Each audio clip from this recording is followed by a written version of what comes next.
Alright, everyone, now we are going to begin one of the most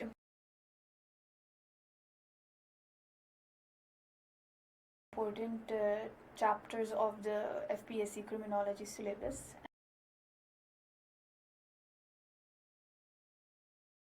and that is the theoretical perspectives. Now, theoretical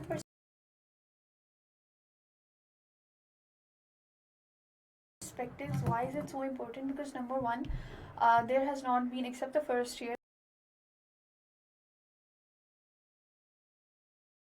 there has not been a single year in the exams जहाँ इसमें से सवाल ना आए. And there have been a few papers जहाँ पे section 1 के दोनों सवाल ही इसी chapter में से हो, which is why I am going to focus on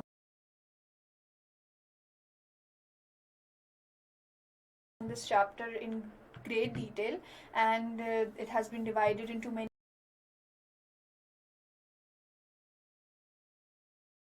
different parts, focusing on each and every perspective and theory separately.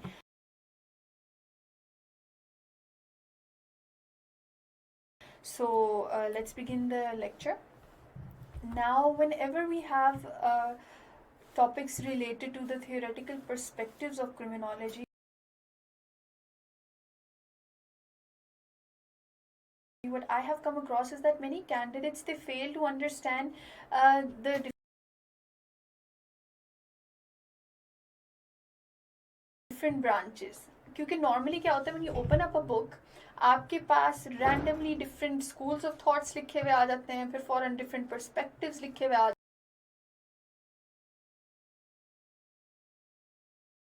जाते हैं, different theories with their names, each and everything. And many candidates fail to understand how these theories and how these perspectives are related. आपकी जो syllabus में इतनी चीज़ें लिखी हुई हैं, with the name, how are they related to each other? Are they both opposing schools of thoughts, or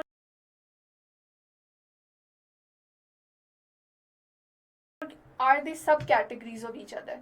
किस तरह से आपस में relate करते हैं? So in order to explain this, I'm going to go over it once again कि किस तरह आपके syllabus में हर mention how all those different perspectives and schools of thoughts that have been mentioned, how do they relate to each other? So the criminological perspectives जो आपकी theoretical perspectives हैं, उसमें basically you have two schools of thoughts. First is the classical school. The classical school of thought. Now, the classical school of thought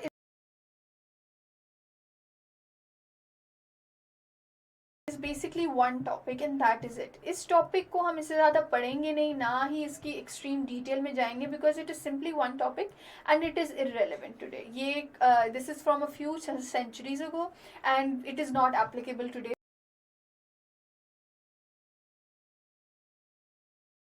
to criminology, which is why FPSC and criminology today does not go into its detail, but everyone studying it should have a brief idea कि इसमें था क्या.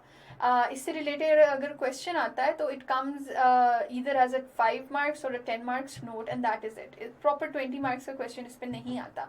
So that is why it is not important to go into the extreme details, but we will go over it enough to make you understand what it is. And the second school of thought is the positivist school of thought. A positivist school of thought is the one that is still applicable today. अब जो criminology हम पढ़ते हैं, it is basically all of this. आपके पास जितनी criminological perspectives हैं, जितनी theories हैं, जो जो syllabus में mentioned है, वो सारा सब कुछ इस positive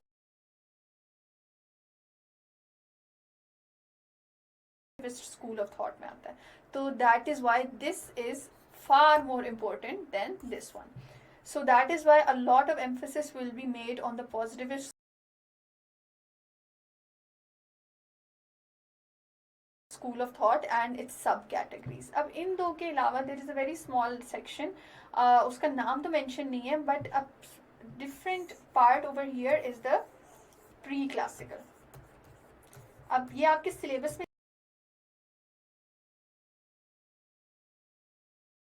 लिखा नहीं है, लेकिन in your syllabus it is written early concepts of crime, early believes of crime, तो वो उसमें आ जाता है आपका pre classical school of thought. So in today's lecture we are going to focus on this and this, enough for you to understand how criminology used to work before and what people used to believe before the positivist school became famous. All right, तो इसके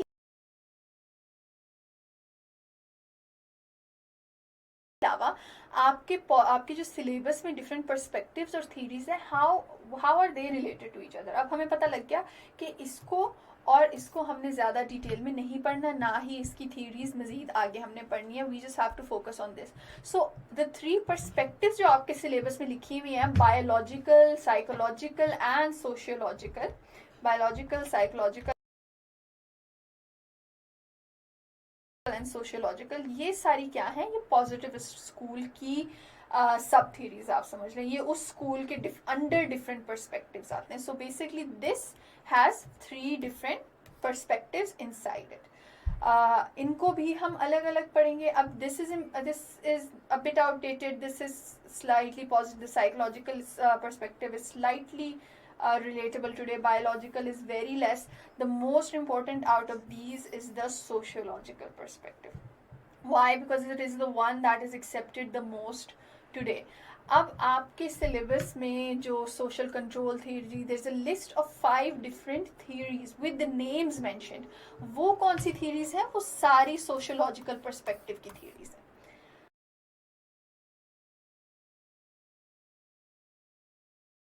So the purpose of showing this is to make you people have an idea कि आपने criminology की जब perspectives पढ़नी है तो वो किस तरह से पढ़नी है, और कौन सी थ्योरी जो है वो किस पर्सपेक्टिव से है, और कौन सा पर्सपेक्टिव किस स्कूल ऑफ थॉट से है.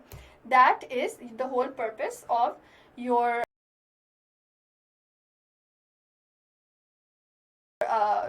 understanding this whole lecture of understanding theoretical perspectives. So in other words, out of these schools of thought, the positivist is the most relevant. Out of the different perspectives, the sociological is the most relevant. तो हम इसी हिसाब से इन पे importance देंगे, and we will study them according to their importance in the exam. So today is the first lecture that we have today. It is going to be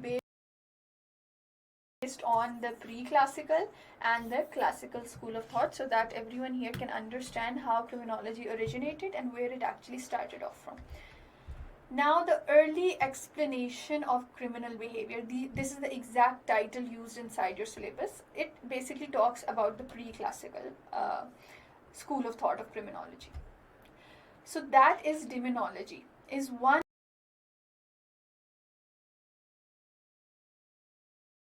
Demonology, this is the term that is going to be used for the early explanation. Why? Because demonology is one of the earliest theories of criminology. In the ancient times, people believed that evil spirits or demons entered the human soul and made people commit sins. Terms like demons, witches, wendigo were used for people who had turned criminals under demonic influence. Basically, what is a pre-classical or what are the early explanation of criminal behavior? देखिए science and all of this study evolved later. उससे पहले people always thought try to explain things, लेकिन the knowledge they had for explaining that was very limited.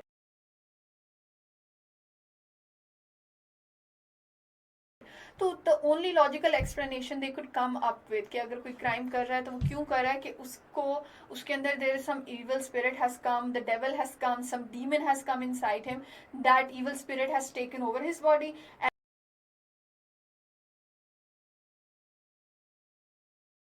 Committing a crime. अब earliest possible और बहुत से for thousands of years यही चीज़ मानी जाती थी.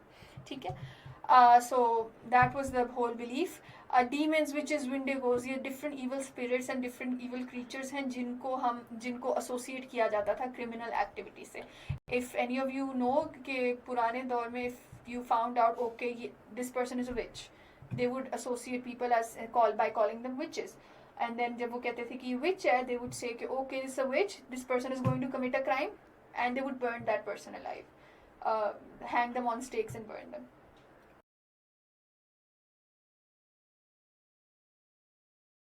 तो पुराने दौर में this was a very very big culture कि किस तरह से कोई भी अगर आपको सस्पिशन है कि किसी में कोई ईवल स्पिरिट आ गया, they are going to commit a crime, तो बेहतर है कि उसको बेहतर तरीका यही है कि उससे पहले ही उसे मार दो. Supernatural powers were considered the best explanation behind crime and sin.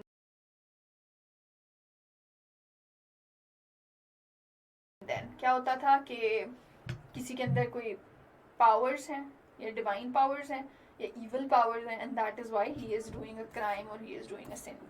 It was believed that a person did not commit crime of his own free will, but because he was under the influence of evil. This is a very important part of this.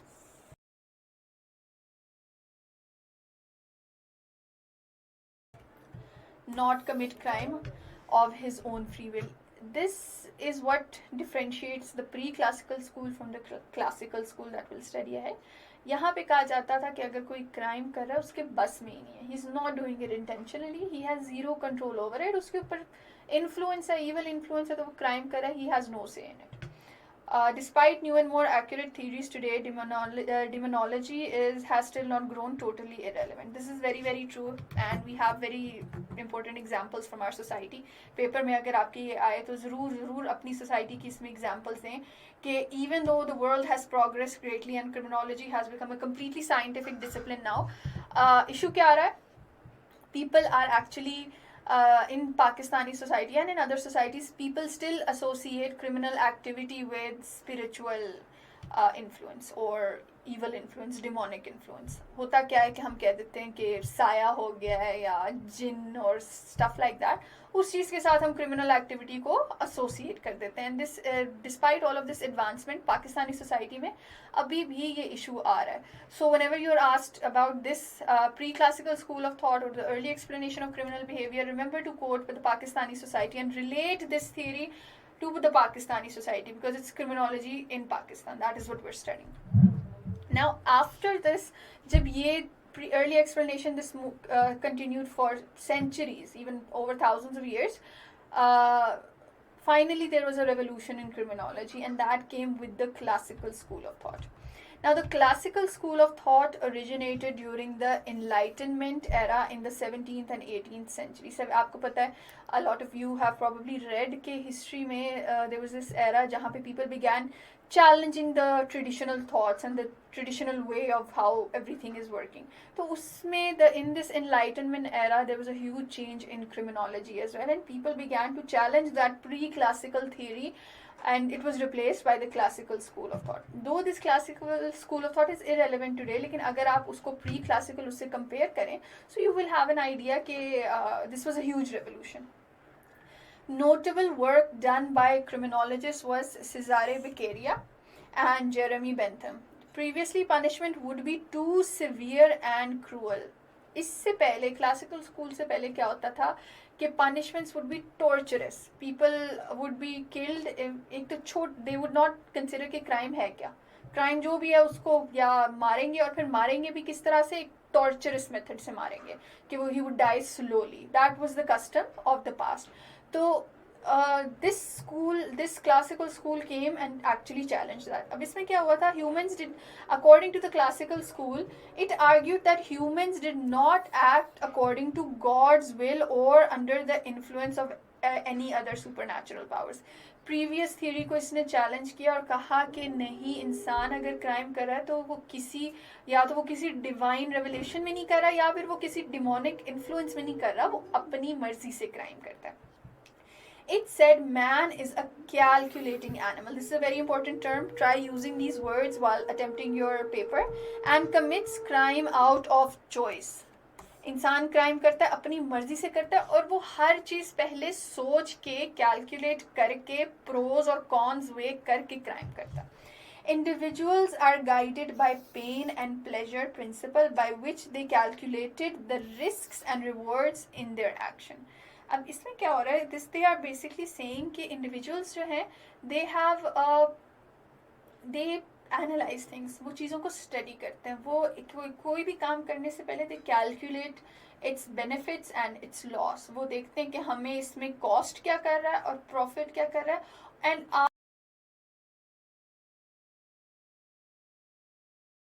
out of complete choice वो एक crime commit करता है. It's completely that human's choice. This was the basis of the classical school of thought. Punishment should act as a deterrent for crime.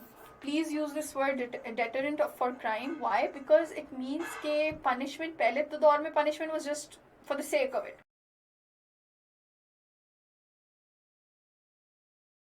बस punish करो, गलत काम किया punish करो.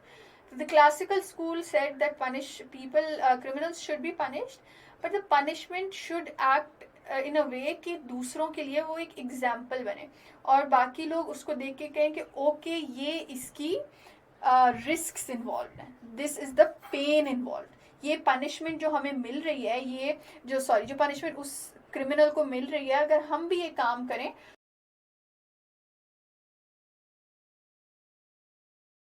तो हमें भी यही पनिशमेंट मिलेगी. तो उसे होता क्या था, they would calculate the huge pain and the huge risk involved in that crime, and that will somehow stop them from committing a crime. So that is what is meant by when we say punishment should act as a deterrent for crime. And the last point is punishment must be prompt and proportional to crime.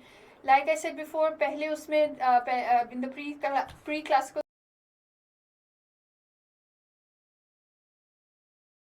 school of thought, they did not consider कि crime जो है किस level का crime है, हमने किस तरह से पनिश करना है. they would just punish in a horrible manner.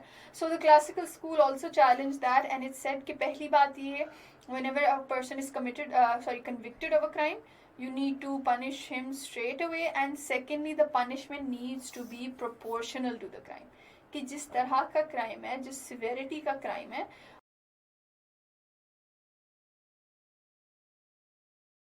उस हिसाब से उसकी पनिशमेंट होनी चाहिए. Now most of these concepts they're quite irrelevant today, लेकिन ये जो last 2 points हैं ये आज भी माने जाते हैं कि first, punishment should act as a deterrent for crime, कि you need to set an example, even though it has been replaced by some other theories, but it is still somewhat relevant. And secondly, punishment must be prompt and proportional. आज भी जब हम किसी crime के लिए किसी person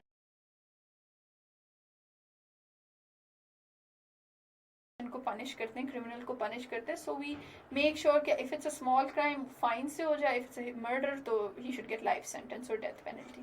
तो इस तरह से क्राइम की जो पनिशमेंट है वो उस क्राइम की सिवेरिटी के हिसाब से होती है. ठीक है. So this is basically comparing the pre-classical and the classical school of thought, and that is what we have covered here. तो आज हमारा ये टॉपिक और ये topic it has been done. So these two different schools of thoughts have been done, and from the next lecture we will move on to the positivist school. Now, in the purpose of understanding this and including this in the syllabus is so that we are able to understand how we came towards the positivist school of thought and how these different schools of thoughts are comparatively irrelevant today.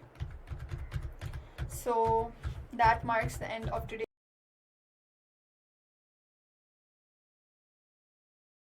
lecture, and thank you everyone. Allah Hafiz.